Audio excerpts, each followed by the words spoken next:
শুভেচ্ছা সহ আমন্ত্রণ জানাচ্ছি দেশের এবং দেশের বাইরের সকল দর্শক শ্রোতাকে বাংলা ভিউ রাতের সংবাদ আয়োজন নিয়ে বার্তা কক্ষে রয়েছি আমি সত্যজিৎ সিংহ। বিস্তারিত সংবাদের শুরুতেই জানিয়ে দিচ্ছি লতিফ ট্রাভেলস সংবাদ শিরোনাম।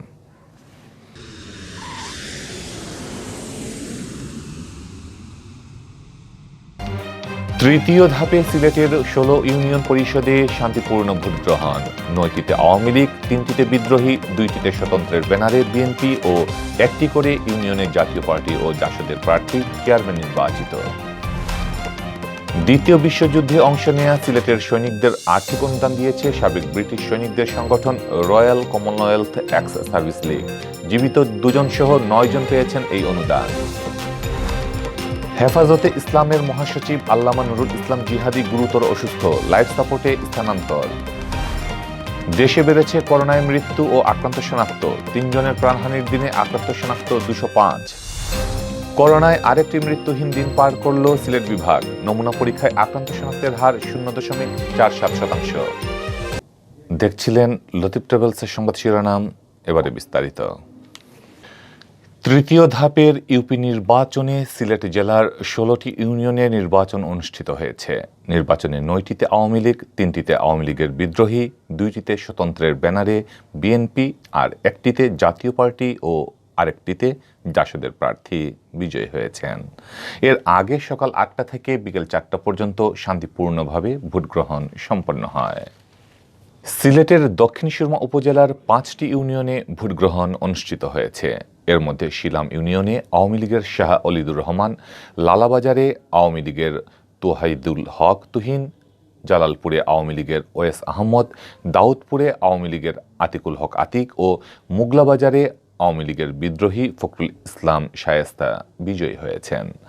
গোয়াইনঘাট উপজেলার ডৌবাড়ি ইউনিয়নে আওয়ামী লীগের বিদ্রোহী এম নিজাম উদ্দিন, তুয়াকুলে আওয়ামী লীগের মোহাম্মদ লুকমান, নন্দীরগাঁওয়ে আওয়ামী লীগের এস কামরুল ইসলাম আমিরুল, ফতেহপুরে আওয়ামী লীগের বিদ্রোহী আমিনুর রশিদ চৌধুরী, লেঙ্গুরায় আওয়ামী লীগের মোহাম্মদ মুজিবুর রহমান ও রুস্তমপুরে স্বতন্ত্রের ব্যানারে বিএনপির শাহাব উদ্দিন বিজয়ী হয়েছেন।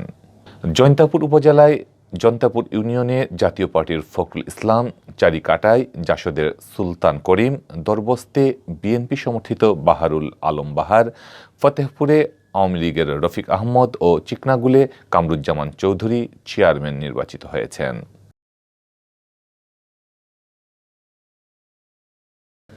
দ্বিতীয় বিশ্বযুদ্ধে অংশ নেয়া সিলেটের সৈনিক ও তাদের পরিবারকে আর্থিক অনুদান দিয়েছে ব্রিটিশ সাবেক সৈনিকদের সংগঠন royal Commonwealth x service League RCEL। রোববার বিকেলে সিলেট জেলা সশস্ত্র বাহিনী বোর্ড আয়োজিত এক অনুষ্ঠানে সংশ্লিষ্টদের হাতে এই আর্থিক অনুদান তুলে দেন সিলেট সিটি কর্পোরেশনের মেয়র আরিফুল হক চৌধুরী।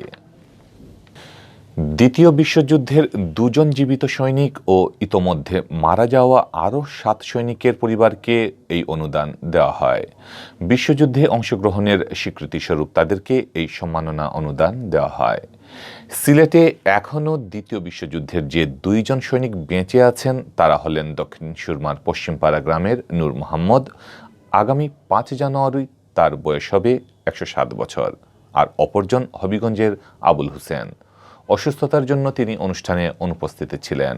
এছাড়া মারা যাওয়া যে ৭ জন সৈনিকের পরিবারকে অনুদান দেওয়া হয় তারা হলেন কর্পোরাল আব্দুল গফুর চৌধুরী, সৈনিক শৌকত আলী, সার্জেন্ট মোহাম্মদ মহিব উল্লাহ, সিগন্যালম্যান মোসন মিয়া, ল্যান্স কর্পোরাল আকরাম উল্লাহ, PMR সৈয়দ এমাদ আলী ও কর্পোরাল আব্দুল গনি। অনুদান বিতরণ অনুষ্ঠানে অন্যান্যদের মধ্যে উপস্থিত ছিলেন সিলেট সশস্ত্র বাহিনী বোর্ডের ভারপ্রাপ্ত সচিব আবুল বশর চৌধুরী, কর্মকর্তা মোহাম্মদ আব্দুল সালাম ও UDSC মোহাম্মদ জামিল হোসেন। অনুষ্ঠানে প্রধান অতিথির বক্তৃতায় সিটি মেয়র আরিফুল হক চৌধুরী বলেন, যারা বিশ্বযুদ্ধে প্রত্যক্ষভাবে অংশ নিয়েছিলেন তারা আমাদের সিলেটের গর্ব। এখনও যে ২ জন সৈনিক বেঁচে আছেন তাদের সুযোগ সুবিধার প্রতি আমাদের নজর দিতে হবে। সিটি কর্পোরেশনও তাদের ব্যাপারে এখন থেকে নিয়মিত খোঁজ খবর নেবে।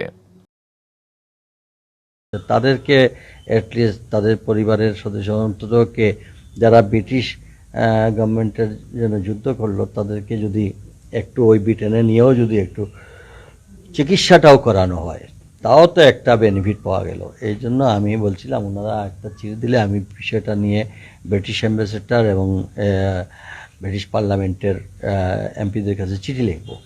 হওয়া না হওয়া অন্য কিছু, আমরা অ্যাপ্লাই করলাম।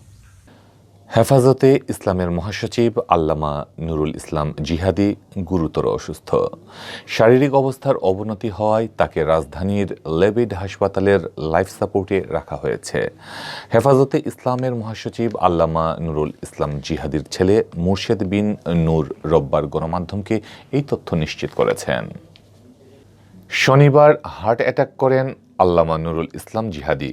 এরপর তাকে রাজধানীর লেবিড হাসপাতালে ভর্তি করা হয়। পরে তার শারীরিক অবস্থার দ্রুত অবনতি হলে রাতেই তাকে লাইফ সাপোর্টে নেওয়া হয়। আল্লামা নুরুল ইসলাম জিহাদির ছেলে বলেন, শনিবার রাত 1টার দিকে আব্বাকে লাইফ সাপোর্টে নেওয়া হয়। এর আগে রাত 9টার দিকে হঠাৎ অসুস্থ হয়ে পড়লে তাকে লেবিড হাসপাতালে ভর্তি করা হয়। এরপর অবস্থার অবনতি হলে তাকে লাইফ সাপোর্টে নেওয়ার প্রয়োজনীয়তার কথা জানান চিকিৎসকরা। নুরুল ইসলাম জিহাদির পুত্র বলেন, শনিবার অনুষ্ঠিত ওলামা মাশায়েখ সম্মেলন বাস্তবায়ন নিয়ে আব্বা কর্মব্যস্ত ছিলেন। এর মধ্যে শনিবার সন্ধ্যার দিকে সম্মেলন শেষে মাদ্রাসায় ফেরার পথে গাড়ির মধ্যেই তিনি অসুস্থ হয়ে পড়েন। এরপর দ্রুত তাকে হাসপাতালে নেওয়া হয়। প্রাণঘাতী করোনা ভাইরাসে আক্রান্ত হয়ে সারা দেশে গেল 24 ঘন্টায় আরও 3 জনের মৃত্যু হয়েছে। তাদের মধ্যে পুরুষ 2 জন এবং নারী 1 জন। সবাই সরকারি হাসপাতালে চিকিৎসাধীন অবস্থায় মারা যান। এ নিয়ে মৃতের সংখ্যা বেড়ে দাঁড়ালো 27,978 জনে।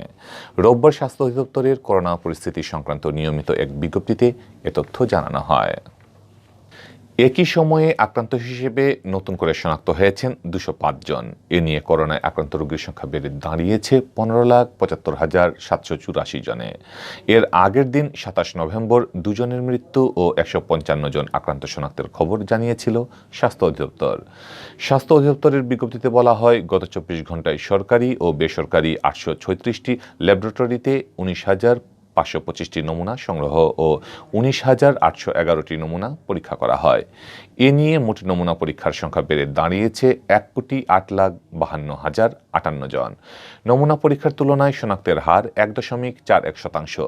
নমুনা পরীক্ষায় শনাক্তের হার 14.52%। প্রতি 100 জনের সুস্থতার হার 97.75% এবং মৃত্যুর হার 1.78%।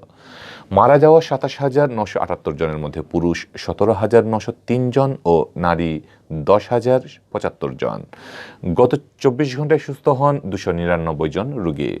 এ নিয়ে সুস্থ হয়ে ওঠা রোগীর সংখ্যা 15,40,317 জন। সর্বশেষ 24 ঘন্টায় করোনায় মৃত্যু ও 3 জনের মধ্যে 50 একজন, 60 একজন এবং 80 বছরের বেশি বয়সী 1 জন মারা গেছেন। মৃত 3 জনের মধ্যে ঢাকায় 2 জন এবং চট্টগ্রামে 1 জন।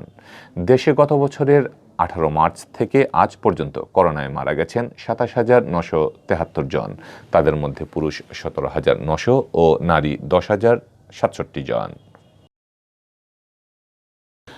করোনায় মৃত্যুহীন আরও একটি দিন কাটালো সিলেট বিভাগ। গেল 24 ঘন্টায় সিলেট বিভাগে করোনা আক্রান্ত হয়ে কেউ মারা যাননি।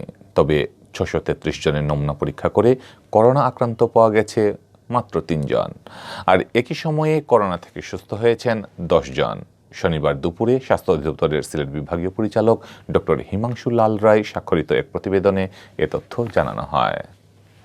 প্রতিবেদনে উল্লেখ করা হয়, রোববার সকাল 8টা থেকে পূর্ববর্তী 24 ঘন্টায় সিলেট বিভাগে যে 3 জন করোনা আক্রান্ত শনাক্ত হয়েছেন তাদের সবার বাড়ি সিলেট জেলায়। নমুনা পরীক্ষা বিবেচনায় আক্রান্ত শনাক্তের হার 0.47%। আর এ নিয়ে সিলেট বিভাগে করোনা আক্রান্ত শনাক্তের সংখ্যা দাঁড়ালো 54,965 জনে। এর মধ্যে ওসমানী মেডিকেল কলেজ হাসপাতালে চিকিৎসাধীন 4,859 জন সহ সিলেট জেলায় শনাক্তের সংখ্যা 33,888 জন। এছাড়া সুনামগঞ্জের 6,245 জন, মৌলভীবাজারের 8,174 জন ও হবিগঞ্জে 6,659 জন রয়েছেন শনাক্তের তালিকায়। গেল ২৪ ঘন্টায় নতুন করে কেউ মারা না যাওয়ায় করোনায় প্রাণহানির সংখ্যা আগের মতো ১,১৮০ জনই আছে।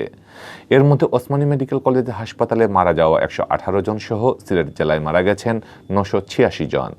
আর বাকিদের মধ্যে সুনামগঞ্জের ৭৪ জন, মৌলভীবাজারের ৭২ জন ও হবিগঞ্জে ৪৮ জন মারা গেছেন। গেল ২৪ ঘন্টায় সুস্থ হওয়া ১০ জন সহ বিভাগে করোনা থেকে সুস্থতার সংখ্যা দাঁড়ালো ৪৯,৩৬০ জনে। এই ছিল এখনকার মতো সংবাদ। পরবর্তী আঞ্চলিক ভাষার সংবাদ দেখার আমন্ত্রণ জানিয়ে বিদায় নিচ্ছি। সাথে থাকার জন্য ধন্যবাদ।